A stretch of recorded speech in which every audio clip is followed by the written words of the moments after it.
सुपुत्र किए गए हैं। मनोहर थाना सीएचसी से पिपलौदी गांव पहुंचे बच्चों के शव। मृतक छात्र छात्राओं का हो रहा अंतिम संस्कार। कल सभी मृतक 7 बच्चों के हो गए थे पोस्टमार्टम। पिपलौदी गांव में मातम का माहौल है। तो एक साथ गांव में 7 बच्चों के शव पहुंचने के बाद पूरे गांव में मातम का माहौल। और ये तस्वीरें भावुक कर देने वाली ये तस्वीरें हैं। छोटे छोटे नौनिहाल जो स्कूल में पढ़ने के लिए गए थे और तभी ये खबर सामने आती है कि जहां वो पढ़ने गए थे उस स्कूल की छत गिर गई है। और उसके बाद की हम ये तस्वीर आपको दिखा रहे हैं जहां पर एक एक करके 7 बच्चों के शव जो हैं वो यहाँ पर पहुंचे हैं और 7 बच्चों का यहाँ पर अंतिम संस्कार किया जाएगा। पूरी क्रियाएं यहाँ पर की जा रही हैं और गाँव में जाहिर तौर पर मातम का माहौल देखने को मिल रहा है। गाँव के ही 7 बच्चे जो अचानक इस हादसे का शिकार हो गए, जिनके शव जो है कल उनका पोस्टमार्टम करवाया गया था और आज जो है परिजनों को सौंप दिए गए हैं।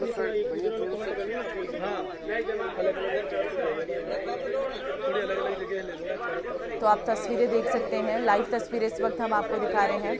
पिपलौदी झालावाड़ से लाइव तस्वीरें निकल कर सामने आ रही हैं। तरुण संवाददाता इस वक्त हमारे साथ फोन लाइन पे हैं। तरुण, क्या अंतिम संस्कार हो चुका है? क्या जानकारी है आपके पास? जी बिल्कुल। जो कल पिपलौदी गांव में जो स्कूल भवन की छत गिरने का जो हादसा हुआ था, उसके जो 7 बच्चों के जो शव थे वो आज उनके परिजनों के तड़के सुपुर्द कर दिए गए और उसके बाद मनोहर थाना से ये सभी शव पिपलौदी गांव उनके घरों पर पहुंच गए। घर की जो पारंपरिक जो रस्में होती है अंतिम संस्कार की, वो रस्में पूरी करने के बाद सभी शव जो हैं वो अभी मुक्तिधाम पहुंच चुके हैं और जो इस सारे हादसे में जो बच्चे दिवंगत हुए थे उनका अंतिम संस्कार किया जा रहा है। बिल्कुल, एक साथ सभी का एक ही साथ किया जा रहा है ना तरुण, एक ही जगह पर 7 बच्चों का?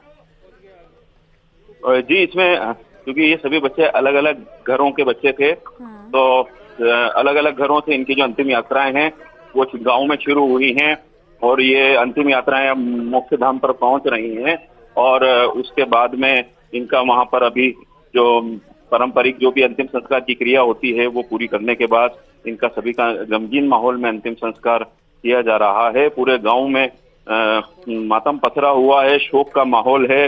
आसपास के ग्रामीण और स्थानीय जनप्रतिनिधि, पुलिस प्रशासन के अधिकारी भी वहां पर मौजूद हैं और बच्चों का गमगीन माहौल में अंतिम संस्कार किया जा रहा है।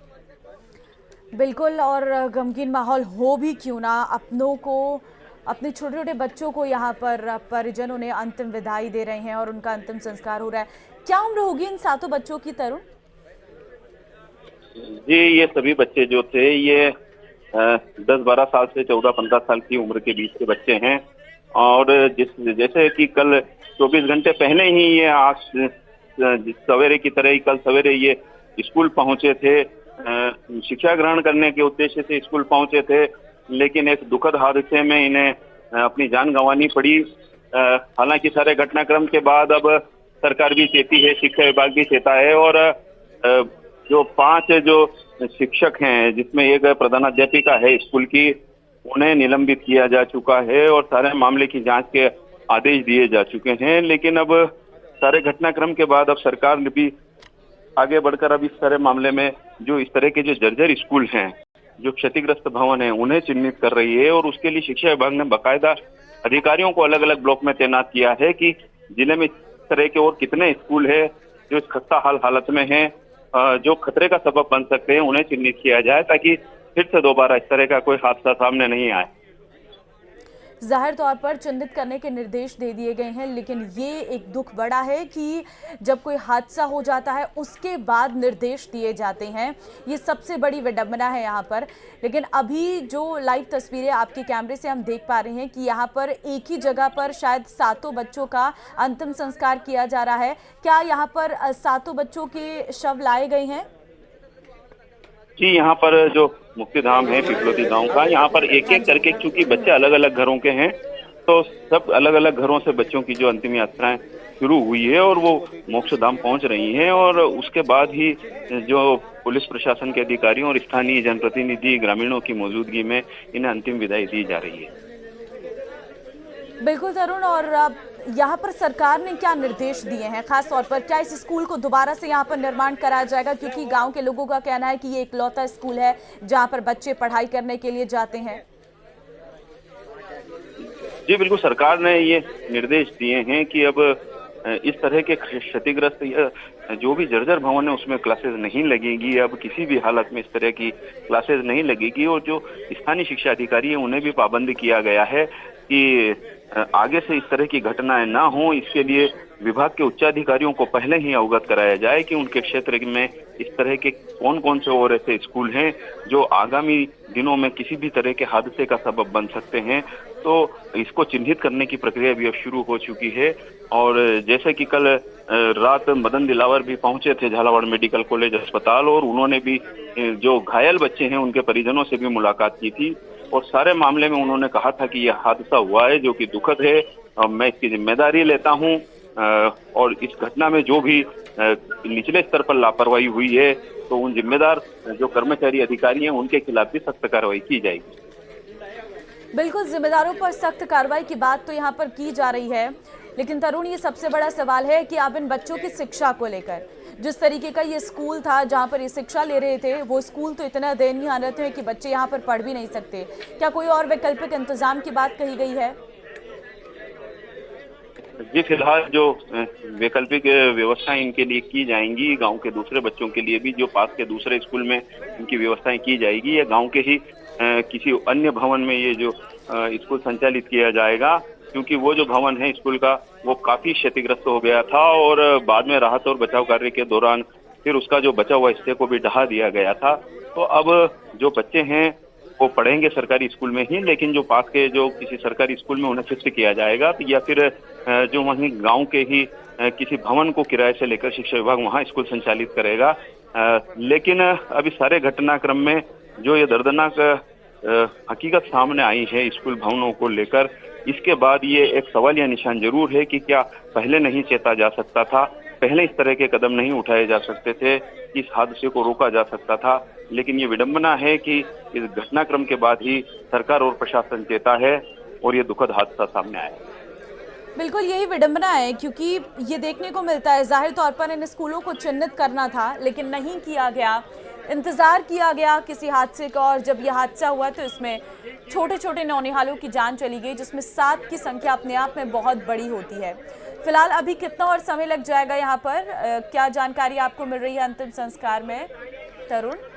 जी बस अब कुछ ही देर में सभी बच्चों का अंतिम संस्कार हो जाएगा संपन्न, क्योंकि ग्रामीण जो हैं वो अंतिम विदाई दे रहे हैं बच्चों को और उनके परिजनों को सांत्वना दे रहे हैं। काफी शोक का माहौल है, गमगीन माहौल है, सन्नाटा पसरा हुआ है और जो ग्रामीण है वो भी स्तब्ध है इस सारे घटनाक्रम को लेकर।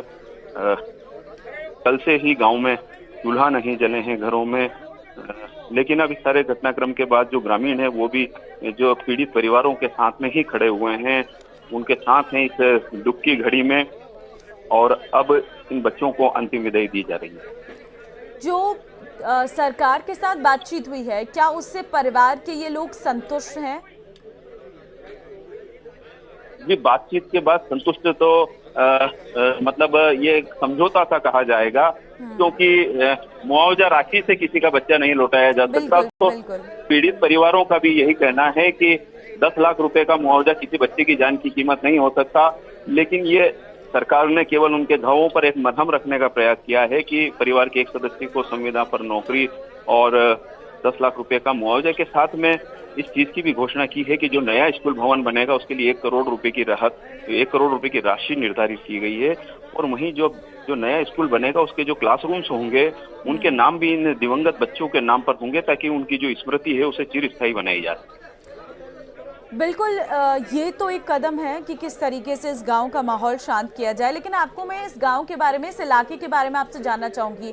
काफ़ी जैसे आप बता रहे थे कि बॉर्डर वाला इलाका है और हम गांव के लोगों से सुन भी रहे थे, उनका साफ तौर पर कहना था मूलभूत सुविधाएं जो हैं वो भी यहाँ पर बमुश्किल मिल पाती हैं। जी बिल्कुल, ये काफ़ी दूर दराज का इलाका है।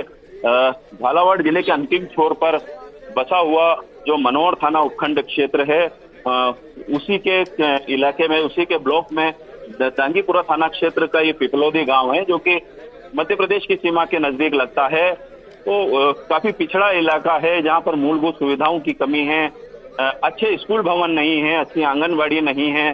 जो बड़ा अस्पताल है वो भी पास के मनोर थाना के जो उपखंड मुख्यालय है वहां पर सीएचसी हॉस्पिटल्स है। तो गांव वालों को भी अधिकतर जो सुविधाएं हैं उसके लिए उन्हें मनोर थाना तक ही पहुंचना पड़ता है। सीमावर्ती मध्य प्रदेश के लोग भी इधर ही निर्भर करते हैं और यहाँ के लोग भी मध्य प्रदेश पे कई सारी आवश्यकताओं के लिए निर्भर करते हैं। तो कुल मिलाकर जो पिछड़ापन है इस क्षेत्र का और यहाँ पर जो मूलभूत सुविधाओं की जो कमी है वो लगातार बनी हुई है और यही कारण रहा कि वर्षों पुरानी ये जो बिल्डिंग थी ये अचानक से ढह गई और इसमें इन बच्चों ने अपनी जान गंवाई। कहीं ना कहीं एक सिस्टम की लापरवाही को उजागर करता है कि क्यों ना पहले ही ये सरकार या प्रशासन जाग जाते, क्योंकि हर बार मानसून के पहले प्रशासन इस तरह के निर्देश जारी करता है कि जो क्षतिग्रस्त भवन है उसमें क्लासेस नहीं चलाई जाएं, कौन कौन से स्कूल हैं क्षतिग्रस्त जिन्हें चिन्हित किया जाए।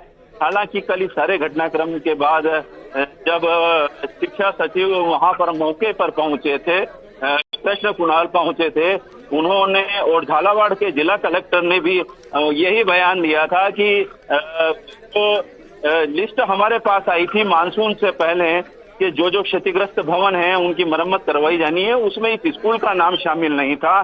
तो ये कुल मिलाकर एक बचाव की मुद्रा में अब प्रशासन भी नजर आ रहा है और सारे मामले में जो आगामी कदम है वो उठाने की तैयारी की जा रही है और इसके लिए शिक्षा विभाग ने अलग अलग ब्लॉक के अंदर जो जिले के अलग अलग शिक्षा विभाग के ब्लॉक्स हैं उसमें अधिकारियों को चिन्हित किया है और उन्हें जिम्मेदारियां दी है कि वे फील्ड में जाएं और ये चिन्हित करें कि आखिर कौन कौन से ऐसे स्कूल हैं जो इस तरह की हालत में हैं जहां पर बरसात के दिनों में क्लासरूम संचालित हो रहे हैं। क्योंकि अभी भी झालावाड़ जिला मुख्यालय सहित पिपलोदी गांव और मनोर थाना क्षेत्र में अभी इस समय भी बरसात का दौर चल रहा है और बारिश के दिनों में ये इस तरह के क्षतिग्रस्त जो भवन हैं वो फिर से कोई हादसे का सबब ना बन जाए, फिर कोई दूसरा हादसा ऐसा फिर सामने ना आ जाए।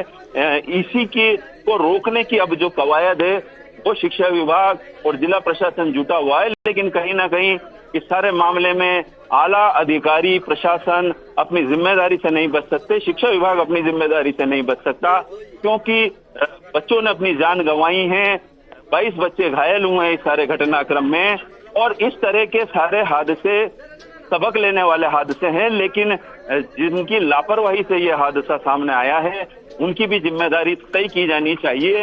हालांकि इस सारे मामले में शिक्षा मंत्री ने और जो आला अधिकारी है शिक्षा विभाग के उन्होंने ये बात जरूर कही है कि इसमें जिम्मेदारी सुनिश्चित की जाएगी। और जानकारियां इस विषय पर लेंगे आप।